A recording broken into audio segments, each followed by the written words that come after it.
Beetaloo Energy Australia Limited is a very progressive gas early stage producer advancing towards energy security for Australia. And joining me right now is Managing Director Alex Underwood. Hello, Alex. G'day, Tim. Quarterly out today. What were the highlights? I know that you're getting very close. You've got ministerial approval, pending ministerial approval following the traditional owners, and you're awaiting that final approval for the FID. Yeah, that's right. So, as we've flagged to our shareholders previously, we're very focused on moving into the pilot production phase at the Carpentaria project. We've drilled the wells, we've stimulated the wells, we've got the gas plant acquired and ready to go. We have all of our environmental approvals in place. Following the recent traditional owner approval to start selling test gas, we're just going through the final ministerial approvals for that. That will allow us to move forward into our pilot production development phase. So we'll approach the board to reach a final investment decision on the pilot. That'll open up $30 million of funding under the Macquarie Midstream infrastructure facility. And then we'll be busily working away to get that gas plant installed and gas flowing next year. What we've been doing in the meantime, given we have those environmental approvals in place, is that we've actually started the civil construction for the gas plant so that we'll be ready to go with installation soon. I think it might be worthwhile mentioning that the money is not going to be spent on the gas plant itself because you already own the gas plant. Just a matter of putting it in place and turning it on. Is that correct?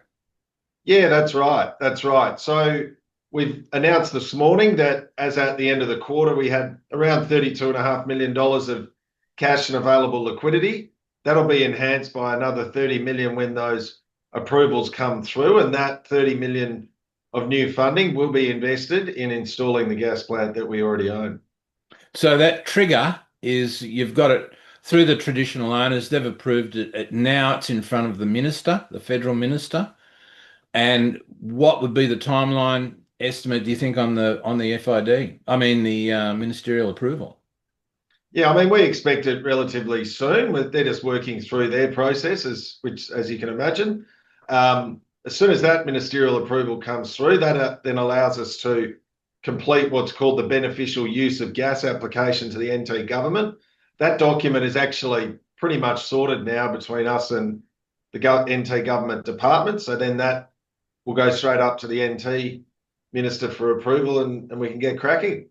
So the gas that will be produced first, which is from the pilot plant, that's under the beneficial use of the gas, but then you'll be supplying gas to an already agreed contract with the Northern Territory government.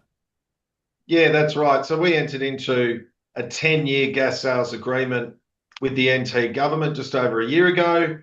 We as a company believe it's really important that the local NT gas market is looked after before further expansion into the East Coast and ultimately LNG. The Northern Territory is completely reliant on gas for its power generation. And so, we think it's the right thing to do to look after the people of the NT first. The gas will go into a pipeline that goes right through our tenement. The NT government has actually already put in what's called the T-piece, so the connection into the pipe. So, yeah, we've just got to get that gas plant built and we'll be selling gas into the local market. Almost sounds simple, just a T-piece and a lever, and they're on fire. With the energy security, I like that statement, energy security.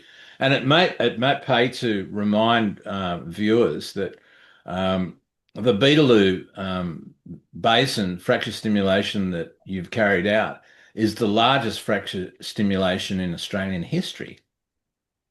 That's right. These are big wells, shale wells. You're drilling down into the gas-bearing shale formation.